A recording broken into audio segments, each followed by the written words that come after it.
In a faraway kingdom beyond all of our dreams, there lived a young prince and a beautiful queen. They lived in a castle made of tinsel and trees, surrounded by gardens of white, gold and green.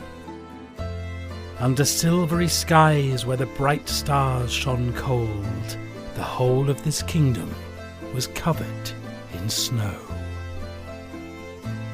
The queen and the prince, though, were safe deep inside, all cosy and snuggled by the warm fireside. "'Tis late now, my dear," said the queen. "Time for bed." "But, mummy," said the prince, "I'd rather drink hot chocolate instead." No, it is bedtime now. But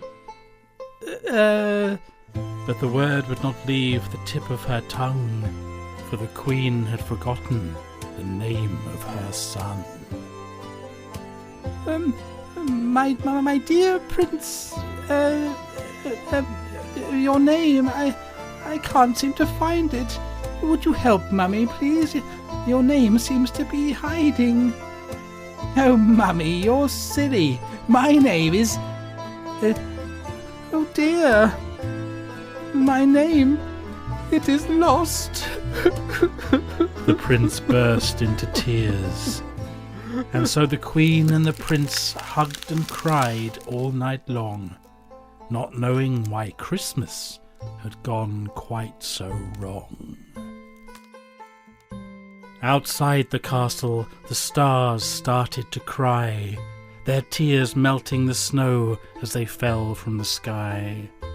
The once colourful gardens now turned to dark brown, and all over the land no joy could be found. All the streams turned to ice, all the fires lost their flame. Yes, the whole kingdom wept for the prince with no name. And then from out of a forest a confused man appeared. He was dressed in bright red and had a big fluffy beard. The man carried with him an enormous red sack, stuffed full of fine presents slung over his back. He seemed cold and tired and in some distress, and he was mumbling a word just under his breath.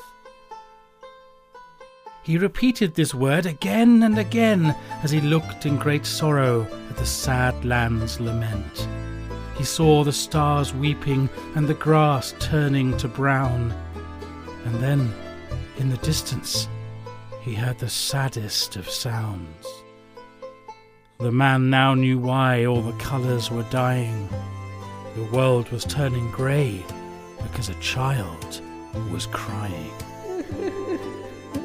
Back in the castle, by the cold, flameless fire, the queen's and the prince's grey tears grew tired. The trees had all withered, the tinsel lost its shine. The once magical palace was now a dull, comfortless shrine.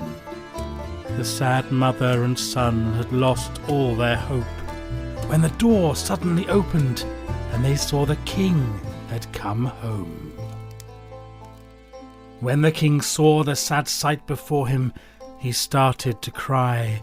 So his wife and his son rushed to be by his side. "Oh, husband, my dearest, where did you go?"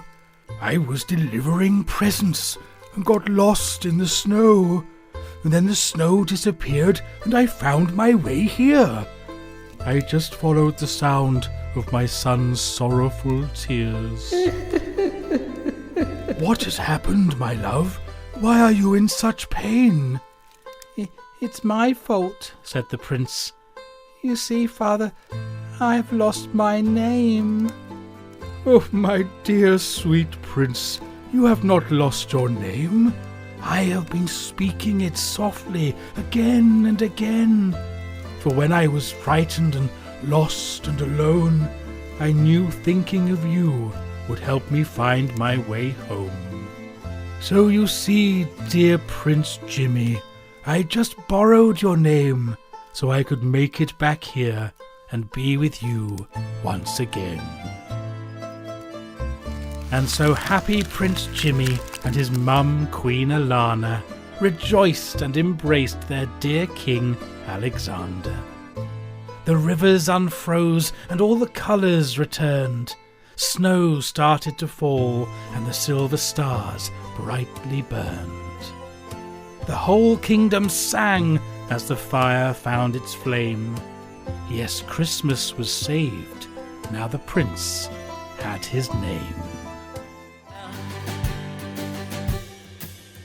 Yes, the holly and the ivy, when they were both full grown, of all the trees that are in the wood, the holly bears the crown. Oh, the rising of the sun and the running of the deer, the playing of the merry organ, sweet singing all in the choir, sweet singing all in the choir.